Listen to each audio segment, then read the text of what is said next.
Good afternoon, everyone.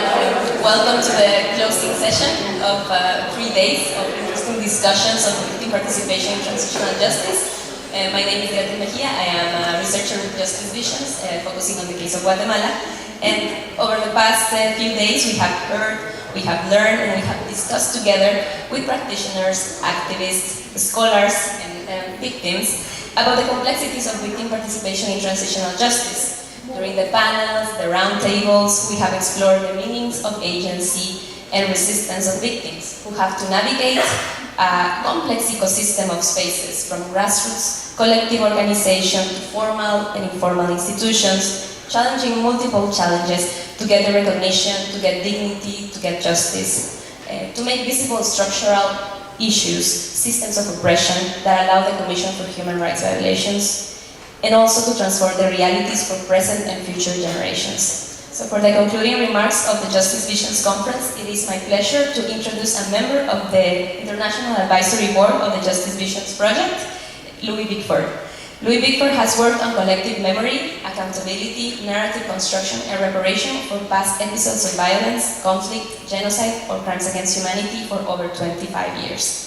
As the director of the Memory, Monuments, and Museums program at the International Center for Transitional Justice, he worked on memory and accountability in countries as diverse as Bosnia, Cambodia, Canada, Ghana, Mexico, Morocco, and Peru, among others, and is currently consulting with cultural institutions on these themes in Ukraine. From 2012 to 2017, he managed the Global Human Rights Program at the Ford Foundation.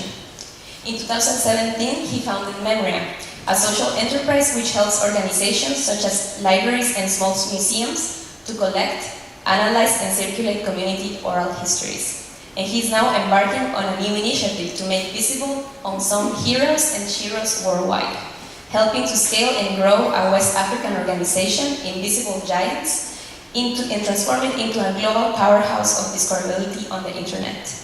I am sure his insights will surely provide a fitting conclusion to our discussions. Louis, the floor is yours. Thank you. Hello everyone. So I had a task here. My task was to explore how innovations in terminology and architecture, driven by victims and survivors, change how we understand the practice of transitional justice. So as you're this from the text that you wrote, or you wrote, I don't know, somebody wrote, somebody. Anyway, I focused in on the word terminology. So I'm going to do a little exercise of going through some vocabulary. And the vocabulary is both old and new. Some of the first bit is new, the second bit is a little older, and maybe has new meanings. And these are things I've been listening. I've been listening this whole time. I've been taking notes. A couple of the sessions I've missed, I read about on the website. So I'm sort of tried to have my ear to the ground this whole time because that seemed to be part of my job here. So, so let me go through some of this vocabulary. This is not in any particular order. So the point here is, in a way, that we have new tools now, I think. There's been some evolution. And some of those tools can be represented through some of this vocabulary. So let me start with intersectionality. Intersectionality is a great term. I wish we had that 20 years ago, 25 years ago. We sort of understood that idea. I think we made our best effort to understand that idea. But the true idea of the complexity of human experience, the multiple ways in which gender, race, sexual identity, disability, or ability, the way in which all those intersect to create different experiences of violence, and those different experiences of violence need to be dealt with in different ways, that was kind of a little beyond our reach, I would say. And when I say we, I mean, I'm just saying this because I have been working in this field since, you said 20, I said 25 years. I mean, it's actually been longer. It's been since 1994. What's that? That's 30 years. So 30 years I've worked in this field. When I started working in this field, like a couple of other people here, there was no term transitional justice. We never even, that got made up in 1999, by the way, speaking of terms. We use other terms. We used memory a lot back then in the 90s. We used accountability, justice, but transitional justice came into the vocabulary in 1999 with Neil Kritz's book and Rudy Teitel's book. But before that, it didn't really exist. Okay, so intersectionality. Anas mentioned that in one of the sessions, and it came up a few different times. I think also of Kim Tiden's work on the gender nature of violence, the way in which sometimes women experience more violence after conflict, after transition, instead of less, etc. So what are we, how do we deal with that kind of fullness of human experience? A second new term, some of these are not new to a lot of people in the room, but to those of us who are a little bit older, they're somewhat new, I think. Positionality. Now, positionality, that concept's been around for a while, the kind of extractive nature of North-based institutions, the way in which we need to recognize our positionality when we enter into these conversations. Again, the idea has been there, it's not like it's a brand new idea, but that term and the idea of positionality embedded in a set of methodologies, a set of ways of engaging with victims, with survivors, with each other. And this is I was on the funding side of this equation for a number of years. It's very important for funders to recognize that and be more self-conscious about their positionality and the kind of power they bring into a context. A third term, multimodal. I'm not sure I heard that much here. I heard it at least once. And last night, I think it was at the concert. Maybe a couple of other times. I like multimodal both in terms of listening and talking. And I say listening and talking consciously to refer to big things, not just ear listening and not just mouth talking. Multimodality is, are we actually listening? And this came up last night in the concert too. Is music a way of communicating? Is sound a way of communicating? Is poetry a way of communicating? But all of the arts, etc. But also being very aware of people's physical abilities, their ability to hear, their ability to have access. Are we doing a good job? And the answer is no, we're really not. I'm not picking on anyone in particular, but are we doing a good job of making our websites fully accessible? Of really being in tune with accessibility questions and the importance of multimodality in terms of how we communicate. Are Truth Commission reports even anywhere near being able to talk to people who hear differently, who speak differently, etc.? Global South. Okay, we all hate this term, but to be honest, I think we hate it a little bit less than we hated the previous ones, like underdeveloped or whatever, which got used, or third world. The ones I'm hearing nowadays are still different. I'm wondering if you all are hearing these too. And I think this is an evolution. I'm hearing global majority and minoritized communities. I like those a little bit better than Global South. This is a bit of an evolution. I still use Global South, fully recognizing that it's not a geographic idea. It's a metaphorical idea. Plenty of Global South in New York City. So we're talking about a metaphorical idea here that is based on a geographical kind of representation. This reminds me of something else that came out a few times, which is, Hugo mentioned this, that this field was started by practitioners, and then Tina also mentioned that it was not only started by practitioners, but it was started by practitioners in the Global South. Now what happened after that was the Global North got super involved and brought in tons of money and brought in tons of other resources like universities, publications, production of knowledge, eager graduate students, all of that kind of stuff. That started happening. But before that started happening, this was a South-South movement. And another thing I heard a number of times is the importance of that kind of South-Southism. My mentor was a guy named Jose Salaquet, that some of you may know. And Pepe, he used to go by Pepe, and Pepe used to say, this is a South-South movement. It started really in Argentina in 1983-84, December 1983 more or less, then bounced over to Chile in 1990, then it bounced over to South Africa, then it bounced here, then it bounced there, then it was Sierra Leone, and then Morocco, and then East Timor. That's where the action was happening. This was something that was invented in the Global South. Now, that's not to say it wasn't completely then sort of taken over by quote-unquote Global North production of knowledge. But getting back to that kind of core ethos of exchange and this is all about how we listen and how we get back to new modalities, new architectures, new terminologies that listen to victims, that deal with because victims, when I say it was started by practitioners, who am I talking about? Well, two basic categories. One were the victims associations. So, Agrupación de Familiares in Chile, the Madres de la Paz de Mayo, of course. These were the groups that were that were pushing this. Justicia, memoria, verdad. Those demands were coming from the street level. And that's where this was invented. It was invented there and passed around there too. Okay, so those are a couple of the kind of newer terms maybe. Older ones that maybe have renewed meaning that I heard mentioned a number of times. Coincidentally, in a way, because this happens to be my current job description, is dealing with invisibility, so I was sort of happy to hear this. The word invisibility came up so many times. So many times. Now, it's not, again, not a new word, but it's a word that maybe has, I don't know, I'm asking you. I mean, it seems to have a kind of renewed salience, I think, if this conference is any indication of that. And what are we talking about invisibility?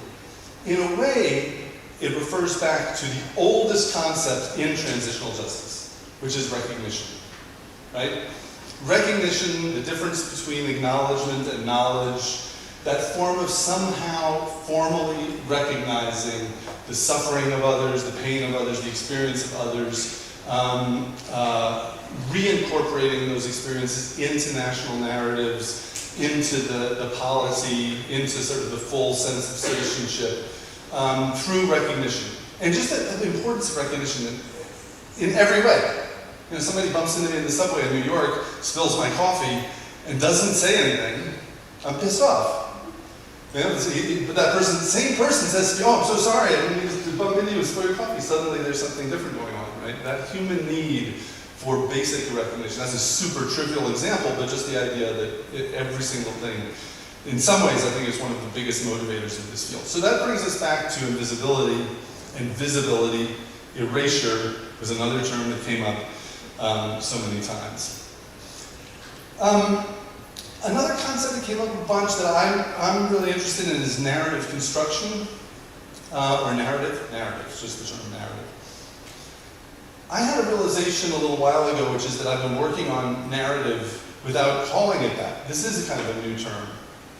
The term narrative and narrative construction is a bit of a new concept. I mean, it's obviously been around a long time in some ways. But it's a bit of a new concept to really focus on it. And there's some institutional indications of that. There's something called the Narrative Initiative that was founded 5 years ago. Frameworks is an amazing institution that works on narrative and mindsets. And narrative construction, I believe, and we can argue about this, I believe is at the root of a lot of memory work. I think a lot of memory work is about constructing historical narratives and narratives that then resonate with people, societal narratives that make people sort of understand who are we, to what community or communities do we belong. And narratives are an incredibly important part of that. Raising the question of subaltern narratives that would be silenced. I read that one. I wasn't here this afternoon. Adele. Anyway, she's left. Okay. That question, that phrase captures something that came up a number of times. Truth commissions are about narrative construction. I think trials are actually about narrative construction, right? There's a way in which narrative construction, and actually I just wrote a silly little blog post that I'm happy to share with you, which is called When Transitional Justice Met Narrative Construction, and it's basically, it riffs off of When Harry Met Sally, which some of you may know, which is the kind of curmudgeonly, it's basically a love story, a romantic comedy. And the argument in that little blog post is that transitional justice and narrative construction are meant for each other. They can ride off into the sunset happily together, and I think that is true. There were some interesting questions I thought about institutional frameworks and cultural frameworks. So if we come back to the question of I'm never gonna say I can speak on behalf of victims or anything like that. Nobody's asking anybody to do that. But if we're trying to figure out what is it that is a truer connection with how victims are perceiving this, I think culture is a huge part of it. I think the construction of culture, and narrative is a way of getting at culture. It's a way of kind of operationalizing culture. Cultural change. There's sort of two different views. I'm a political scientist, but I take the opposite view than most of my colleagues. So, political scientists and lawyers tend to think that institutions, that's what matters. Institutions, policy, that's what matters. Others, anthropologists, sociologists, they're on this other side, and culture matters, right? Which one matters? Obviously, both matter. But which is driving things? There was a question last night, I thought an interesting question at the concert about policy. Is art leading to policy change? Yeah. Cultural change can absolutely lead to something. And besides, is policy change the goal? I'm not sure it necessarily is. If you ask somebody who's experienced violence, what do you want to see change in the future? They will often have a kind of a cultural answer. I want to see less violence. I want to see, never again. I want to see people respecting each other. Those things are not necessarily things that policy alone can produce, but culture might be able to. Let me ask you a ridiculous question. If you had $10 million or $20 million or $100 million, you're only allowed to give it to an international court, like the ECCC, do we still have our Cambodian comrade here, right? To an international tribunal or a hybridized tribunal, or, so you have your $20 million. You have to either give it to the court or to the production of a movie, like Schindler's List. Schindler's List changed the world. Schindler's List changed the way we talk about the Holocaust, right? Would you take that $20 million, give it to the court, or would you give it to the production of the movie? It's food for thought, right? It's food for thought. Is a court going to produce more, or is a movie going to produce more? And that's a Hollywood thing, and it's an exception because Steven Spielberg had endless amounts of money to put in, blah, blah, blah. But still, I asked the question in terms of drivers of change. Are courts bigger drivers of change than the Sundance Film Festival? Not sure. Another concept, so important, feminism. This transitional justice has been so influenced by feminism and in such profoundly important ways. And I hope it's true. I mean, you say feminism is revolutionary. Of course it is. And it brings us back to culture to a certain degree, right? What is it that points us to patriarchy? What is it that points us to the question of the construction of masculinity? What causes conflict? Let me ask you that question. What causes conflict? I will tell you that one of the things that causes conflict is the construction of masculinity. That's one of the things that causes conflict. So if that's true, then we absolutely need a feminist lens in all of the work we're doing. And Vene also talked about this in her intervention as well. And this, of course, brings us back into intersectionality, right? Feminism is a great portal into intersectionality because we're talking about the many different ways that everybody experiences violence in different ways. Memory is another term. Maybe I'll hold off on that one for a little bit. We were thinking of talking about that if it comes up or whatever. But with this, again, I would ask a question, why do we really want to remember? And what do we want to remember and why? I sometimes think we lose, this is another place where I think we focus too much on mechanisms. So the field as a whole, this has come up, I was going to mention it next actually, but the field as a whole has spent way too much time looking at institutional design and mechanisms. Is a huge problem. In my view, it's a major problem in the field. Is that should we have a truth commission with 7 commissioners? Or, oh my gosh, should we have a truth commission? That's like a lot of the field is focused on those kinds of institutional design details. But what is the goal of all of this stuff? Well, it's never again, right? This was also said. Never again is not the only goal. We have multiple goals here, but one of them is never again. And how does memory fit into that? So I think there's kind of 2 pathways that memory takes us to. One of them is around healing and recognition, healing, psychological well-being, etc. And that's the one that tends to get focused on the most. So we have Brandon Hammer working on the psychological importance of memorials and that kind of stuff. And that's very important and very dominant, I would say. But the second one is back to narrative construction, right?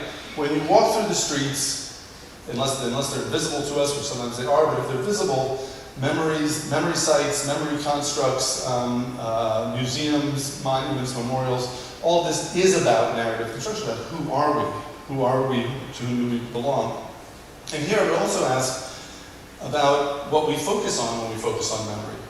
We tend, for very obvious and justifiable reasons, to focus on tragedy and pain and suffering. But I would ask also a lot of questions about focusing on resistance and resilience and social movements and the human rights movement and opposition to authoritarianism and solidarity, because these are also parts of these periods.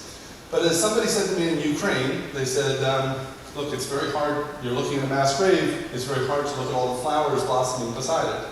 You want to look at the mass grave, and I totally get that, but there is a question there around something. A concrete example of this in Ukraine was, I don't know if people know the case of Yahidne.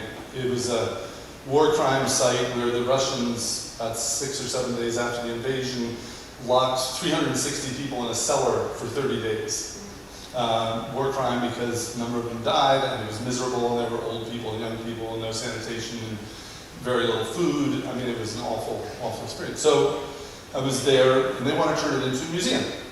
So I said, okay, that's interesting. Why do you want to turn it into a museum? And they didn't actually have an answer. It was incredibly fascinating. It took them 30 seconds before an answer came out. And then the answer was, because we want the world to know how evil Russia is. And I said, well, that's really interesting, because what I heard you guys talking about this entire time, we were there 3 hours, the whole time we were there, I heard you talking about solidarity and love and resistance and resilience. Is that also a message that you're interested in conveying? And everybody started weeping. I mean, it became this kind of, everybody was like, yes, that's also something we want to talk about. But it's kind of a second part of memory, I think, gets a little lost in the shuffle. I was going to say mechanisms. Oh, thank you. Very official. Okay, actually, this is perfect time. Let me just end, actually. Let me just end with the term never again. So, I do think, when I was one of the first 4 or 5 people at the International Center for Transitional Justice. So, we were a very small team then, 6 or 7 people, and then when we had our first retreat, staff retreat, there were maybe 18 or 20 people or something. And at that first staff retreat, we had an argument about never again. And I remember it broke down a little bit on disciplinary lines. To a certain degree, casting no aspersions, the lawyers in the room felt that that was too bold a claim. They felt like we should not be claiming that we are helping to work towards never again, because that's too big. What we can do realistically is help change the law, and maybe enforce the law. So maybe we can get some international treaties. Maybe we can figure out ways to change domestic law. But that's kind of the most, maybe we can have some tribunals, but that's kind of the limit to any influence we can have. And to claim that we're working towards never again is too big, is too aspirational. But there were a number of people in that first retreat who didn't think that at all, who felt like, listen, mister, the reason I'm here is because of never again, right? This is about nunca más. This is about what can we do? And I do think that if we take that, and by the way, I do think that if you talk to a lot of victims and survivors, they will say that this is a huge priority. They will say, I don't want this to happen to anyone else again. We've all heard this, right? Heard people say, I never want another mother to go through this, right? I never want another society to have to go through this. Never again is a massive, motivating part of this entire movement. So, if we're going to, and we'll never get there. It's like democracy, it's always going to be elusive. But what can we do to somehow get closer to never again? Well, actually, I think there's some things that are coming up, I've already said them, I'll just repeat them, in this room that take us a little way there. One of them is intersectionality, one of them is absolutely feminism, one of them is narrative and narrative construction and attention to culture, one of them is visibility over invisibility, and then I have another one here that I can't read, so... Oh yeah, recognition. Recognition is the other. So I'll just end there, and thank you very much.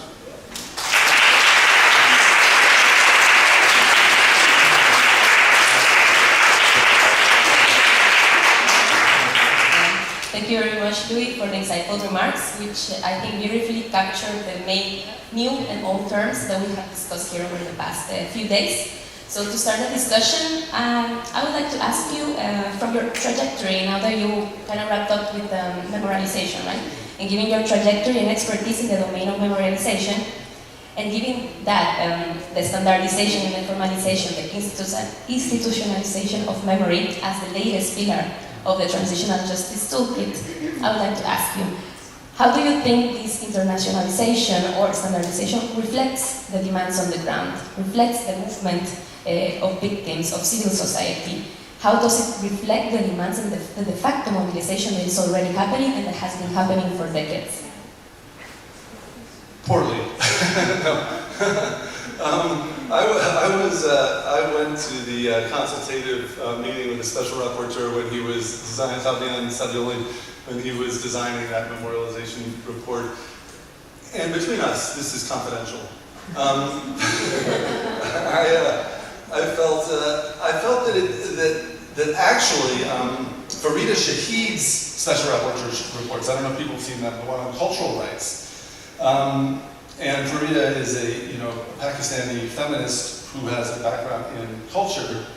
I think those rapporteur reports are in a much kind of deeper way capture some of the memorialization question if we're talking about the international instruments. So in terms of international instruments, it's very dangerous to legislate memory. This is a complicated thing in Ukraine right now. The Institute for Remembrance wants to legislate how to remember, and of course they want to legislate how to remember by focusing on military heroes. That's basically how they want to, and there's other things too, So legislating how to remember is very tricky. I don't think that the Special Rapporteur report did that, so I'm not accusing it of that.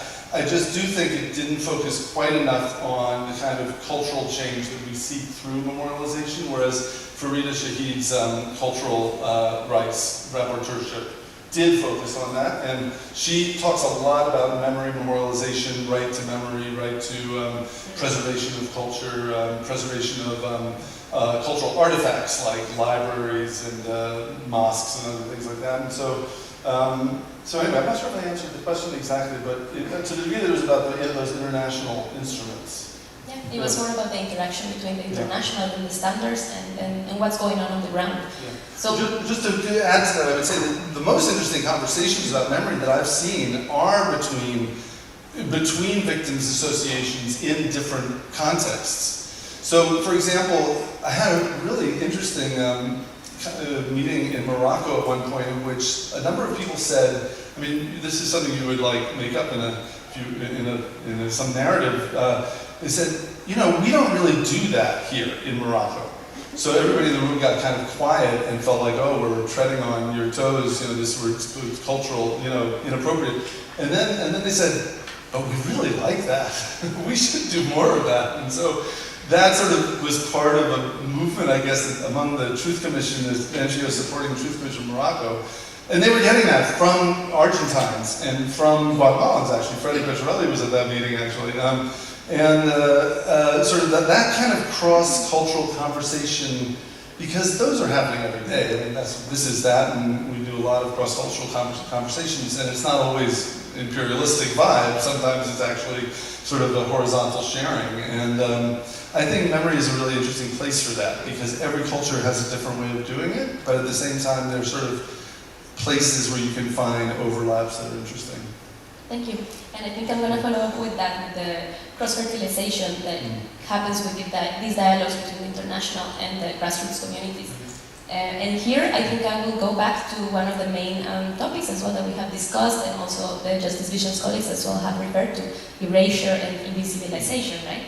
And in crafting new narratives and how victims' mobilization and grassroots mobilization as well is crucial in crafting new narratives to avoid revisionism, to avoid denialism.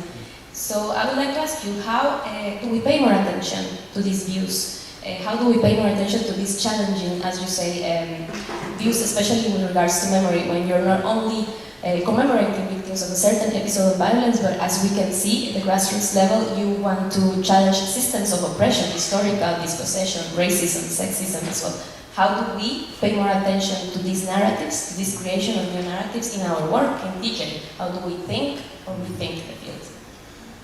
Well, one thing is something that was said about platforms, providing platforms. I think that's really important. I think the kind of standard correct line on this is that it's not about giving voice to the voiceless, it's about the listen, because that's a kind of patronizing way to say it, but it's really more about, there's plenty of voice. There's no shortage of voice. The question is, do they have the channels and the power to be able to get that voice to audiences and stuff like that. So I think platforms are an incredibly important part of that in listening. And to the question of the sort of the way in which academia can engage with that, I mean, it goes to listening.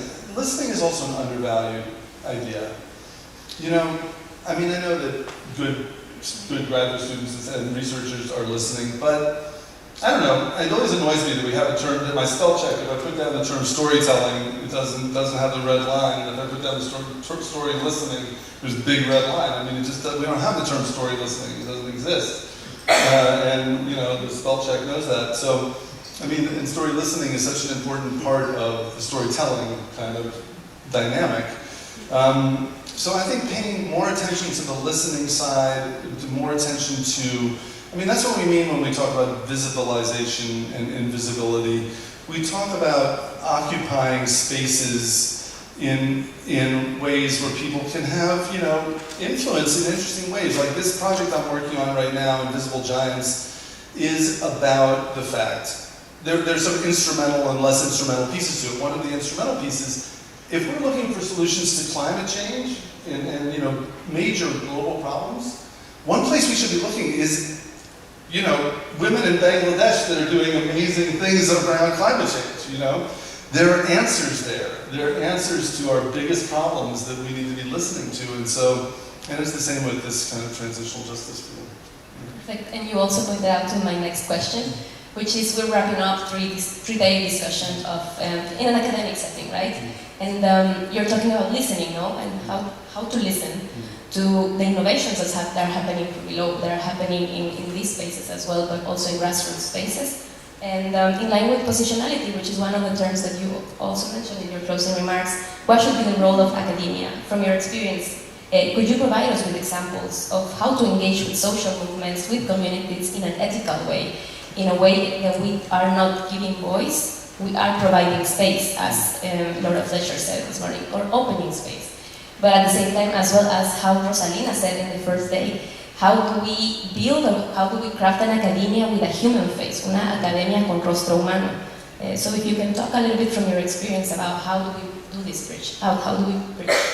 Well, I have one example that comes to mind quickly, and there are probably many other examples, including you guys. But people may know an organization called De Justicia in Colombia, and Cesar Rodriguez, and Cesar in particular, although there were a number of other people who also worked there. Sorry?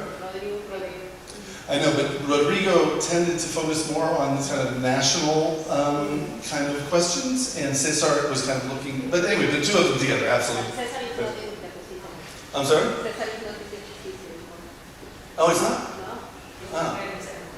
So I didn't know that. Anyway, but one of the things that's not super well known about De Justicia, but is that the appointment of practitioners assumed that most senior practitioners would also be half-time at a university.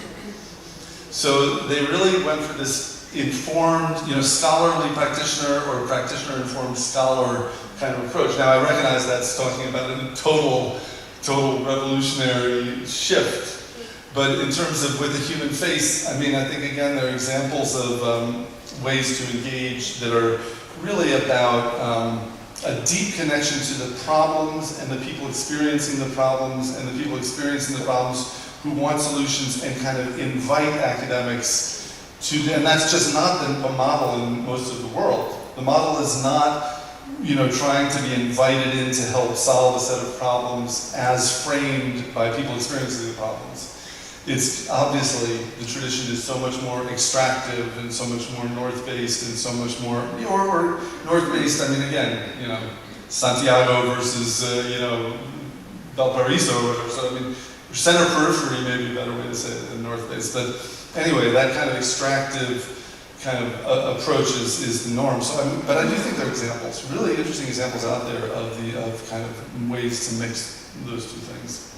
Perfect. Maybe because I attended the panel after the lunch about the surviving memory in El Salvador initiative. I don't know if you're still over here, but it was a really inspiring effort of multidisciplinary fields, no? Where you have ceremonies, or you have architects as well working with academics in order to build memory in El Salvador through different ways, memorials, co-design of a museum as well. So I just wanted to also highlight that project that I think it's a really good example as well. How are we as academics trying to help out as well, not only from the theorizing space, and how to as well, work with communities and try to support as well and give space or open up space. So yeah, I was just thinking right now when you were talking about this is a really great example, and it's something that we hope to be able to work on it more. Yeah, so I will just stop the questions. I have plenty more questions, but I'm sure the audience has more. So I will open the floor to you if you want to pose some questions to Louis. Yeah, it's open.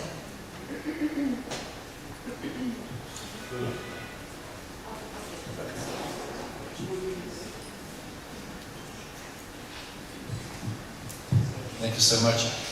That was great. That was fantastic, Louis. Thank you for reminding us of all these words, old and new. There's one word which I haven't heard, which I heard a lot in the 1990s and 2000s, reconciliation. Where does that fit in your vocabulary? Under the R, obviously, but does it still have a space in the 21st century? That's a wonderful question. And by the way, I just remembered in my notes I had another term that I didn't say, which is transitology. So I'm going to use your question as a chance to talk about both reconciliation and transitology quickly. But reconciliation, I have always been so confused by it, in part because everybody has different definitions of it, and it really plays differently in different places. It plays differently in South Africa than it does in Argentina. You talk to somebody in Argentina and they say, reconciliación, no lo quiero. And it's like, we don't want any of that shit, But you talk to somebody someplace else and, it's got a different feeling to it. So, I don't know, I heard a great argument. Chevy Jalin in Argentina, Elizabeth Jalin, used to make the argument, I don't want reconciliation, I want democracy. Because democracy is a way of channeling disagreement. And reconciliation is a dumbing down of things to, but again, that's a regional difference, I think, that you don't hear articulated in other places in the same way. So I get confused by it. I generally don't use it very much. It does evoke a fair amount of hostility with some of interlocutors. Right now in Ukraine, it's not a word that is that I'm hearing used a lot. Of course, the core notion of coming to agreement to disagree in a kind of thick way, not in a thin way, right? That's the difference between reconciliation and coexistence. Is that coexistence is just you agree to disagree. Reconciliation is definitely something much thicker than that, It's making that commitment to agree to disagree in this kind of deep way, or to literally agree. But I just find it slippery and hard to pin down, and has different meanings to different people. So I'm not using it, but I never used it very much, and I'm still not using it very much. So that's just.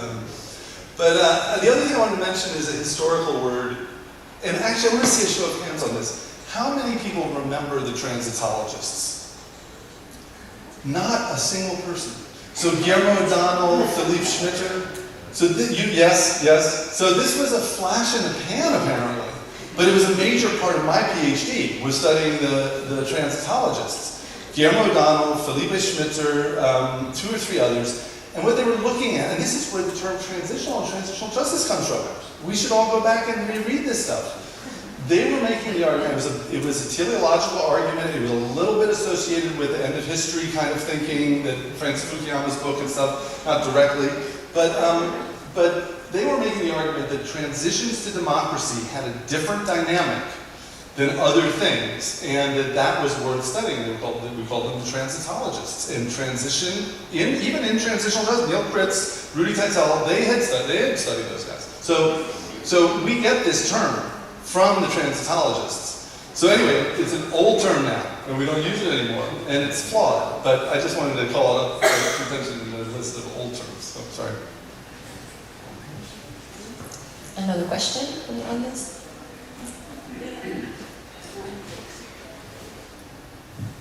Yes, thank you very much for these remarks. And I was really intrigued what you said. I think we heard it also a lot.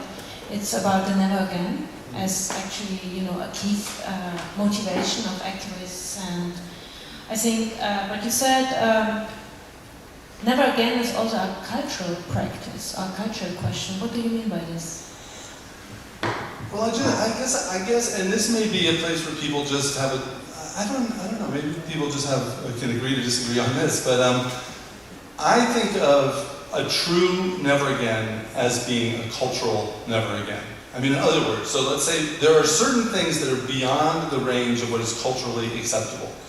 I don't want to make a kind of crass, this sounds like a kind of crass statement, but, we might say that, cannibalism is beyond the range of what is culturally acceptable in most societies in the world, right? So, has that always been the case? Probably not, and what is it that makes it culturally unacceptable? So, I guess a real never again for me is one in which the cultural acceptance of torture and disappearance and those things is so firmly entrenched that we would literally never do it again. It's outside of the range of what is acceptable. And to me, that's a cultural notion. Unless, again, I'm a political scientist. Political scientists say, no, just create strong institutions and strong police forces and strong militaries and they will whip people every time they do go out. Even the liberal ones, right? Even liberals. Liberals believe very strongly in these institutions. They have the institution and that will stop people, so the never again becomes an institutional question because humans are just kind of bad and they're always going to reach those boundaries. And that's not untrue.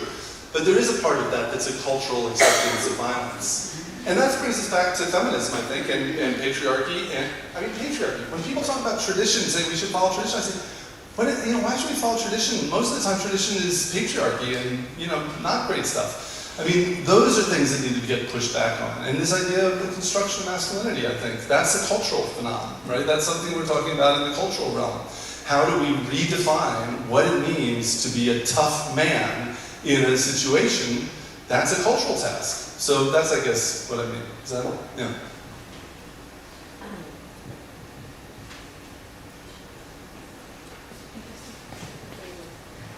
Thank you for your presentation. And so you mentioned that I was thinking about feminism. But my question is maybe a rhetorical one because I'm wondering how many people after this conference going back home and start working with feminism besides women here. And it's very important that you mentioned that. I really appreciate that, but I'm not sure how many universities or academics or everybody here that is, okay, feminist because we say so. And if they did because you say so, I think it would be worse. Anyway, and I'm thinking about the other thing that I like to mention is when you talk about never again, and we immediately think about Argentina. No, and all the process and that, but what's when we think about what? Never again. Oh, never again. Okay, you think about Argentina, we think about Argentina, but what's happening now in Argentina, And for instance, El Salvador, and this is the thing that I mentioned before when we think about transitional justice as a capsule.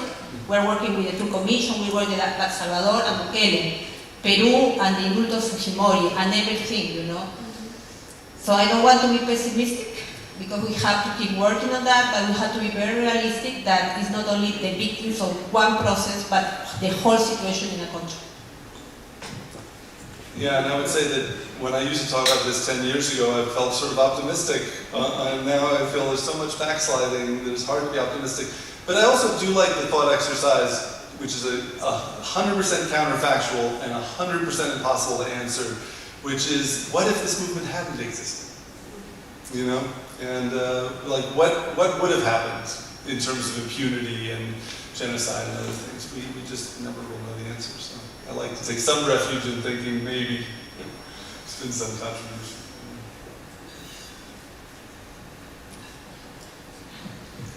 Hello. I think one of the things that we have to be very, very careful of is the idea of victim. In this conference, how many victims are here in this conference? That's the first one. Second is when we're talking about victim participation, is it something that we ourselves are actually co-opting in that sense? So I guess one of the things that we really have to be careful of is how do we take care of victims conceptually, physically, politically, and all of these things. Because at the end of the day, they're still at the center of transitional justice that we're talking about. So that's the first one. Second observation, ever since the first day, a lot of people have been talking about women, have been talking about gender, have been talking about how women have actually advanced a lot of movements in different countries with regard to transitional justice and victim participation. And yet, only Yulisa talked about feminism. Only I mentioned feminism, and you mentioned it today. That's 3 people. So after 3 days of actually acknowledging the work that women have actually done, only 3 people have actually spoken about feminism. Thank you. I imagine it came up more than that, but still, the point is still well taken. Yeah, I mean, it's yeah. Wait, the earlier point, there were 2 points. What was the first one? The victims. Oh yeah. On that one, I mean, there's a very nice piece, and I can't remember the author. It's called "Speaking on Behalf of Others." This is an old piece. It's from like 1990 or something. It was an early piece for me in understanding the idea of positionality. And the first half of the article, which I can figure out the reference if you want, argues strongly against speaking on behalf of others. But then the second half of the article argues in favor of it. And it's a very interesting twist, because what she does in the article is she basically says the default should always be to not speak on behalf of others. That should always be the default. But then, at some point, you have to say, do you want me to speak for you? Do you want me to use my position and my power to help? And it becomes a kind of service to someone as opposed to speaking on behalf of somebody. And I remember at ICDJ we had these debates about to what degree is this international institution based in New York speaking on behalf of victims. And somebody once said that in a retreat. Somebody once said, we are here speaking on behalf of victims or something, and everybody else freaked out because said, we can't, what are you talking about? There's no way we can say that, for the reasons that you're talking about, so, yeah. Sure.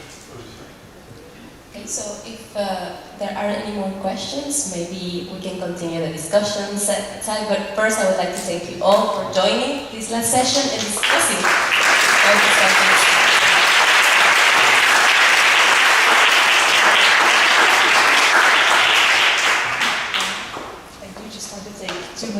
Probably more, to thank a few people at the end of this conference, many people actually. I'm first going to thank formally just the ERC and the University of Ghent for making this conference possible, for their material support.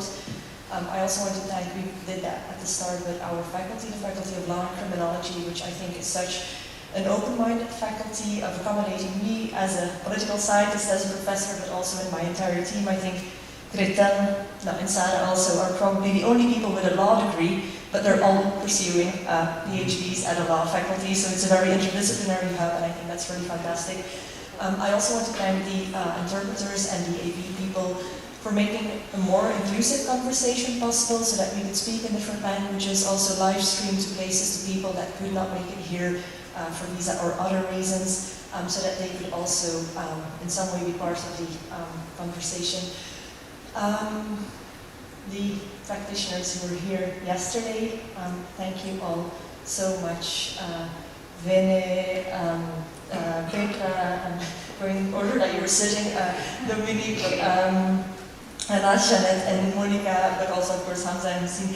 Thank you so much for being here, but also for supporting us throughout the fieldwork. Our greatest thanks to all the other partners who also supported us, to the stakeholders, to the people who have experienced violence, to the protagonists, as Rosalina very rightly called them, for allowing us your time and for giving us your time. Thank you so much. Thanks to you also for bearing with us through all these technical difficulties and everything.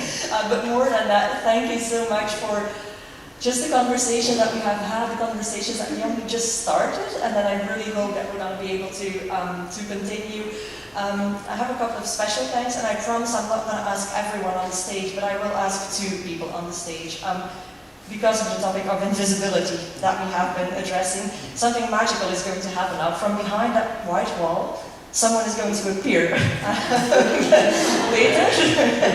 I want to thank Peter, who is our AV person at the Faculty of Law and Criminology. Peter? It's just all magic.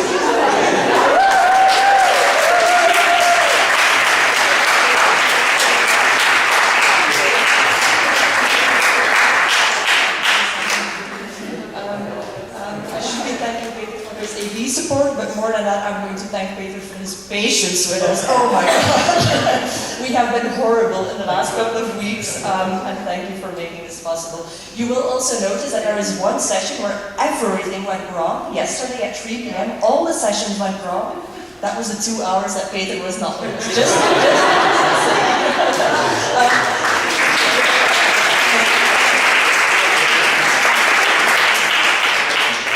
And the other person, whom I told to be in the room, but who is outside.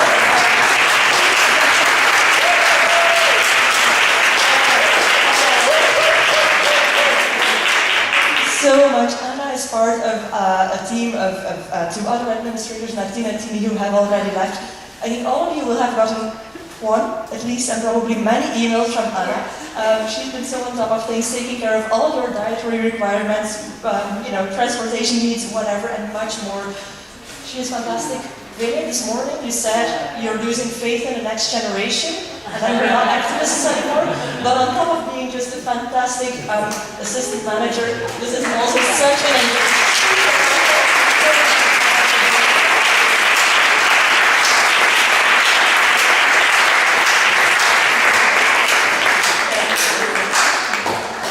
she also brought in a bunch of other student assistants, by the way. So also thanks to them for their volunteering. In a substantive term, also many thanks to the IAB. Lou, you're the only remaining IAB member physically here, but Laurel, who was here this morning, Evelyn, whom you saw, Naomi Rotariadza, Pablo the Brave, Samuel Gandhi, Antia Serapos. Who am I forgetting? Am I forgetting someone? Yeah. Rhoda Smith. I'm forgetting Rhoda Smith. They have been guiding us throughout this process. Thank you so much for your inspiration. Thank you also to Hugo van den Merwe, who is our ethics advisor. You have been working with us on pages and pages and pages of admin for the ERC.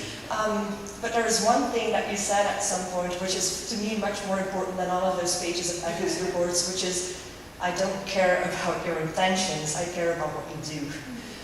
Thank you for that. That has resonated with us a lot as a team. And then my team, which is such a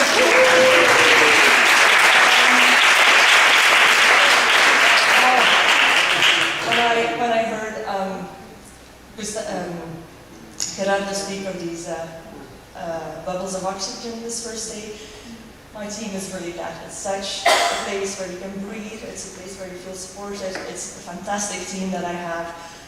Julia, who joined most recently, Sarah and Gretel, who made this whole Latin America connection work, and then Gretel also, you were just like basically getting the whole keynote together. We were very stressed about the keynote because we really wanted it to be multivocal, etc., and you've really made it all come together. Thank you so much for that. Sira, thank you so much. We're not really great talk, but also just muscle power the first day, the last day before the conference.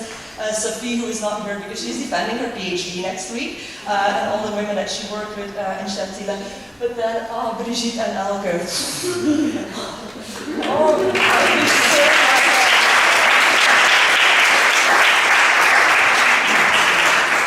You have been so amazing. Not just these last couple of days and last couple of weeks, but it's just such a delight for you. You're just so intelligent, so bright, you have so much insight. I learned so much from you, and then you do all these great things, and we do all these crazy things together, because none of us can ever say no to anything. And that brought us to this place here. Thank you for that. Oh yes, I found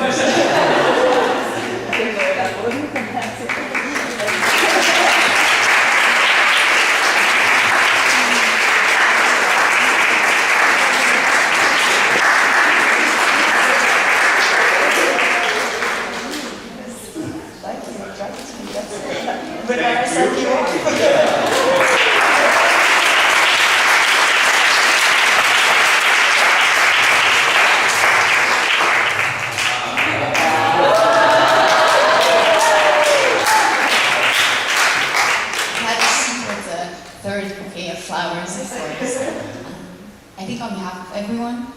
I'm just going to quickly say thank you for organizing not just an amazing conference, but for managing a fantastic project. The last 5 years have been incredible, and thank you.